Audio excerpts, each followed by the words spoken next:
My name is Sarah Bennett, and I am 31 years old. The night before my divorce hearing, my husband came to me with a folded piece of paper. He slid it across the kitchen table like it was a receipt, like it was nothing. He said, "Sign this, it's better for both of us.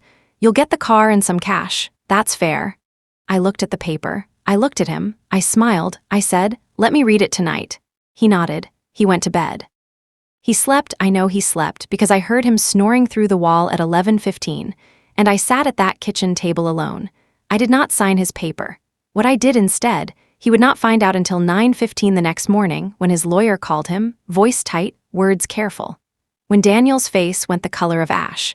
When he looked at me across the courthouse hallway like he was seeing me for the very first time. He was. Before I tell you what happened next, please hit like and subscribe. Drop your city and local time below. I love knowing where you're listening from. Now let me take you back to 8 years ago when my grandmother said something to me that I didn't fully understand until the night I sat alone at that kitchen table. 8 years ago, I was 23, fresh out of college, still soft in the way that people are before life teaches them to be careful. My grandmother, Grandma Rose, lived in a small house at the end of a quiet street in Vermont. The kind of street where the maple trees grow so close to the road that in October the whole world turns amber and gold, and you forget, for a moment, that anything hard exists. Her house smelled like pine wood and cinnamon and old books, something warm and permanent that I have never been able to find anywhere else. The floors were original hardwood. They creaked in a specific way, a low groan near the front door, a sharper sound by the kitchen window, and I knew those sounds the way I knew my own breathing. I spent every summer there from as far back as I can remember, until I was old enough to understand that the world outside that house operated differently. Grandma Rose had hands that felt like worn leather, rough and warm and steady. She used to hold both my hands in hers and say, "Sarah, a woman who knows what she owns cannot be taken from." I was 23 when she said it to me for the last time. I thought she was talking about her house, about the land, about the savings account she kept at the local credit union and talked about like it was a close friend. I did not understand what she meant. That summer, she made apple pie on a Wednesday afternoon, not for any occasion, just because the apples from her backyard tree were ripe, and she felt like it. The smell of butter and cinnamon and brown sugar filled the whole house. She rolled the crust slowly, with the particular patience of someone who has made the same thing hundreds of times and still finds it worth doing carefully. She cut 2 slices and put one in front of me and sat across the table and watched me eat with that look she had like she was memorizing something. Daniel had come to meet her that same summer. We had been together for 8 months. He sat in her small living room and complimented the furniture. He said, "This is lovely, Rose." He was looking at the antique writing desk in the corner, the one her mother had brought from England decades ago, dark walnut with original brass fittings. I saw Grandma Rose watch him look at that desk. She smiled. She said nothing. That night after Daniel had gone back to the city, she told me to sit with her on the porch. The evening was warm. Fireflies were starting in the field beyond the fence. She poured 2 glasses of iced tea and handed me one and said, "He was looking at the things in the room, Sarah, not the people." I said, "Grandma, he was just being polite." She nodded slowly. She said, "Maybe." Then she said it again, the thing I did not understand. "A woman who knows what she owns cannot be taken from." I smiled. I finished my tea. I thought she was being old-fashioned. I moved to Boston with Daniel 6 months later. We got married in a small ceremony because he said big weddings were excessive. My mother agreed with him quickly, the way she always agreed with him. Daniel had that quality, a composed quietness that people around him filled with agreement without ever noticing they were doing it. His family had money, or they presented the appearance of money, which is a different thing entirely, though it took me years to understand the difference. His mother, Margaret, wore tailored clothes and spoke in a voice that suggested she was doing you a favor by addressing you. She looked at my things, my used furniture, my books, my modest savings, and something moved behind her eyes, something assessing. But I was 23 and I was in love, and I did not see what Grandma Rose had already seen. I only felt it faintly like a sound in another room. Present, unidentified, pushed aside. 2 years into the marriage, Grandma Rose had a stroke. I drove to Vermont alone. Daniel said he had a conference he could not move. I drove 4 hours with a coffee cup in the holder and the radio off, and when I walked into her room at the hospital, she was very small in the bed and her hands were still. She was awake. She recognized me. She held my hand, but she could not speak clearly, and the things she tried to say came out slow and blurred at the edges. I sat with her for 4 days. On the 3rd day, Daniel called. He said, "Is she going to be okay?" Then he said, "What happens to the property when?" And then he stopped himself. I did not say anything. I noted it. I filed it away. Grandma Rose passed away 6 weeks later at home, in the bed she had slept in for 40 years. I was not there when it happened. I found out through a phone call at 6:30 in the morning. I sat on the edge of the bed in our apartment in Boston, and I held the phone after the call ended, and I did not move for a long time. Daniel was still asleep. When he woke up, I told him. He said, "I'm sorry." Then he asked if I had spoken to my uncle yet about the estate. That word, estate, that is the word they use for everything that used to be love. I called my uncle. My uncle was kind but vague. He said things were being sorted by the attorney. He said not to worry. He said these things take time. 3 weeks after Grandma Rose's funeral, I was standing in the kitchen making coffee when I heard Daniel on the phone in the next room. His voice was low. He did not know I had come home early from my friend Lily's house. He was talking to his mother. I stood very still. The coffee maker was finishing its cycle, that last gurgling sound before it goes quiet. I waited for the quiet and I listened. He said the words "her portion," and before she realizes, "and the uncle is on board," and then a number that meant nothing to me then, but that I wrote down exactly on the notepad I kept beside the refrigerator for grocery lists. I did not confront him. I did not make a sound. I poured my coffee. I went to the living room. I sat on the couch. And I thought, with a clarity I had never felt before, I need to understand exactly what I own. That was my awakening. Not loud, not dramatic, just clear. I was invisible to them. I always had been. A quiet wife, grieving, manageable.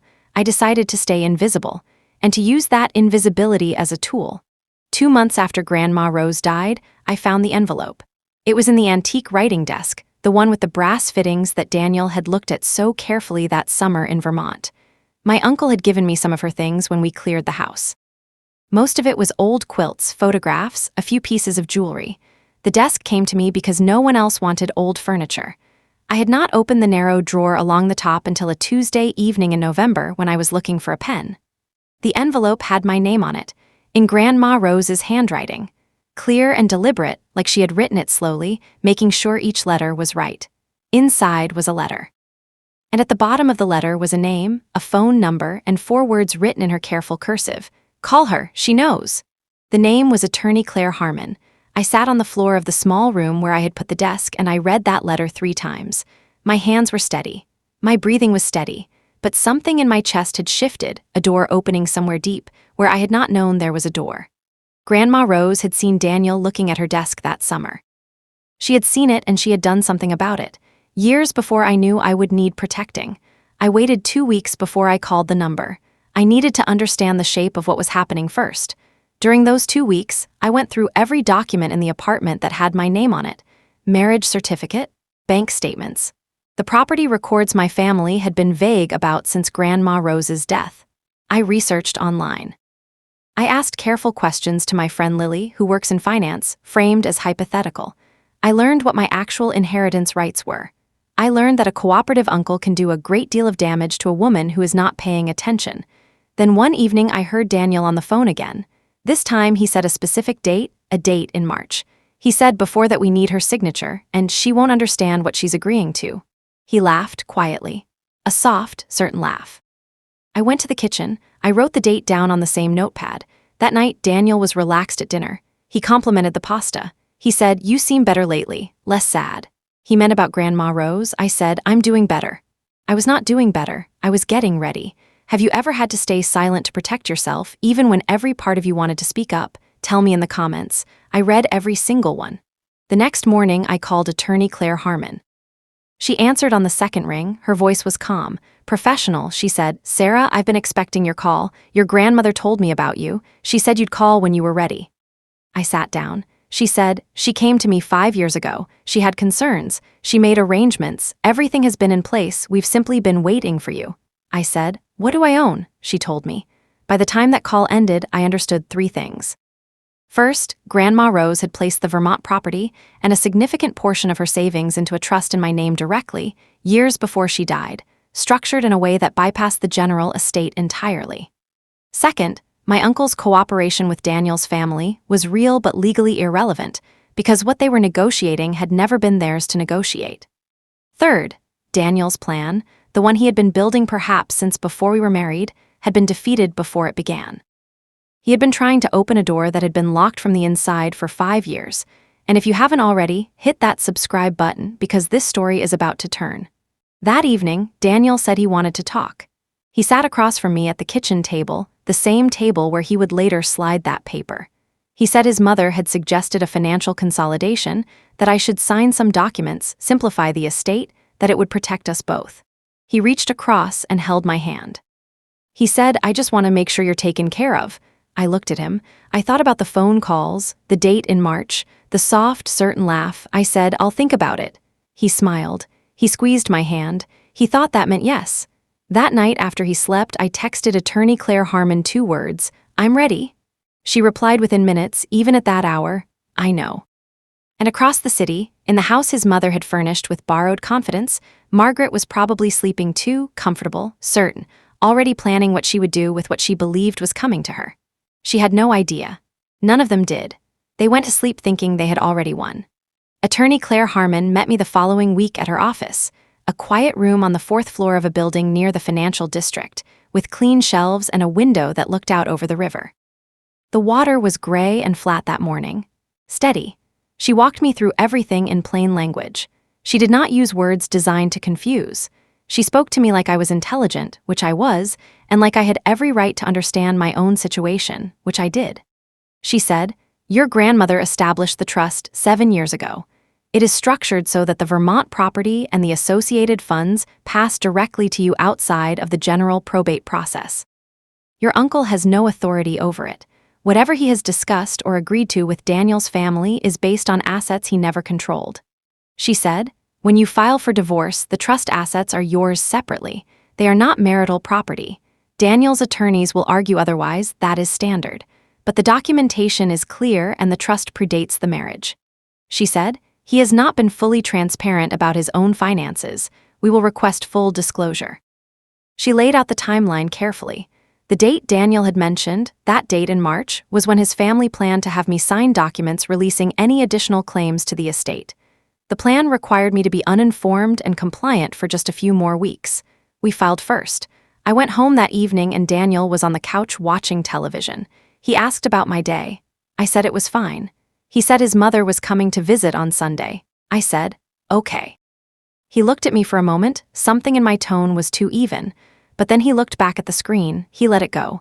My younger sister Emma called that night. She said, "Sarah, you sound different." She said it quietly, not sure what she was hearing. "Is everything okay with you and Daniel?" I said, "Everything is being handled." She said, "What does that mean?" I said, "It means I love you and I'll explain soon." After I hung up, I sat in the small study where I had put Grandma Rose's desk. I looked at the brass fittings. I thought about her hands. I thought about how she had noticed something on an ordinary summer afternoon that I had dismissed entirely. I wanted to go to Daniel and put every phone call, every note, every date on the table between us and watch his face. But I heard her voice, just the memory of it, her particular way of saying things plainly. A woman who knows what she owns cannot be taken from. She did not mean act fast. She meant act right. I sat with that for a long time. And I cried not from sadness, though sadness was there. I cried because I finally understood what she had quietly built for me over years, and she was not here for me to thank her. I wish this were different. I wish Daniel had been the kind of husband who would have sat beside me in that hospital room instead of asking about the property on day 3. I wish he had let me grieve without calculating the value of my grief. I wish he had chosen me, just once, over what he believed I was worth on paper. But wishes don't hold up in court. Documented trusts do. And mine had been filed for 7 years. The night before the divorce hearing, it was 11:50 p.m. I was alone in the study. The rest of the apartment was quiet. Daniel had gone to bed early, he had court in the morning, and he was confident. He had slid that paper across the table a few hours earlier with the ease of a man who believes he already knows the ending. He did not know the ending. My laptop was open on the desk, Grandma Rose's desk, with the brass fittings that had started all of this. The screen was the only light in the room. Attorney Claire Harmon was on a video call, her face composed, professional, a lamp warm behind her. She said, "Everything is filed and confirmed, Sarah. Tomorrow is simply the formal proceeding." I said, "He still thinks I signed his settlement." She said, "I know. By 9:15 tomorrow morning, he'll understand the actual situation." She said, "How are you feeling?" I thought about it honestly. I said, "Clear." She said, "Your grandmother was exceptionally thorough. She thought of everything years before it was needed." I said, "She did." She said, "Try to get some sleep. Tomorrow, stay calm. You don't need to say a word. The documents will do it." We ended the call at 12:03 a.m. I sat for a moment in the quiet.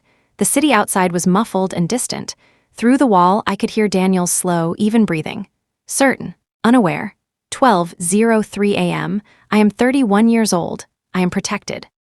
And in that bedroom, on the other side of that wall, Daniel was sleeping soundly, certain that tomorrow he would walk into court holding the terms, confident, already thinking about what came after. He would find out in about 9 hours. The courthouse was busy that morning.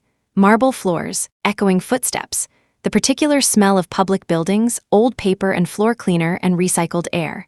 Daniel walked in beside me, composed. He had dressed carefully. He held the door, which he always did when he wanted to appear considerate. His attorney was already inside. They exchanged a look, the look of men who believe they know exactly what is about to happen. Daniel pulled me aside in the hallway before we went in. He said, "Sarah, I want this to be amicable. Just confirm you reviewed the settlement. We can keep this clean." I said, "I reviewed everything." He nodded, satisfied. We went inside. At 9:17, his attorney's phone lit up. He looked at it once, then again. He leaned toward Daniel and said something low and careful into his ear. Daniel's face did not change at first, then it changed completely. He turned and looked at me across the room. The way you look at something you thought you understood and no longer recognize. He said nothing. There was nothing to say. The proceedings moved forward. Our filings were complete and clearly documented. His attorney requested time to review the trust records. The judge noted that the filings had been submitted with proper notice. A continuance was granted for the financial disclosure portion. But the shape of everything, the outcome, was already visible to everyone in that room. Daniel walked into the hallway after and made a phone call. I watched from across the corridor. I watched his shoulders. I watched the moment when whoever answered told him what he was actually dealing with. He looked at me like I was still the person he had married. I wasn't. I hadn't been for 7 months. I did not walk over to him. I found attorney Claire Harmon near the entrance and I said, "What now?" She said, "Now they adjust to reality. It will take a few weeks to finalize, but the outcome is not in question." She said it the same way Grandma Rose used to say things, simply, like stating something that has always been true. Grandma Rose used to say, "A woman who knows what she owns cannot be taken from." I always thought she meant the house, the land, the money in the account at the credit union. She meant something much larger. She meant, know your value, know your rights. Know what belongs to you, your time, your choices, your future, your grief. Know it before anyone else decides what it is worth. Because the moment someone else is the first to name the value of what you have already given something away. Daniel and his family spent the following months working through the legal reality of what they had not anticipated. Margaret stopped calling. That in itself said everything. Attorney Claire Harmon still handles my affairs. She sends a brief professional email every year on the anniversary of the finalized divorce. Not sentimental, but I know what it means. As for me, I still have the desk. Grandma Rose's antique writing desk, with the brass fittings and the narrow drawer where I found the envelope that changed everything. It sits in the corner of my apartment now, in a city I chose, in a life I built without anyone's permission. Sometimes on autumn evenings I make apple pie. Not for any occasion, just because the season feels right and I feel like it. And when the smell of cinnamon and butter fills the kitchen, I think of her hands and her porch and the fireflies in the field and the way she watched me with that look, like she was memorizing something. And I think, she knew. She saw it in an afternoon. She spent years making sure I would be okay. She just waited for me to be ready to step into it. If you have ever had to protect yourself quietly, had to wait and watch and move at exactly the right moment, I want to hear your story. Tell me in the comments. And if this story moved you, please subscribe. There are more to come.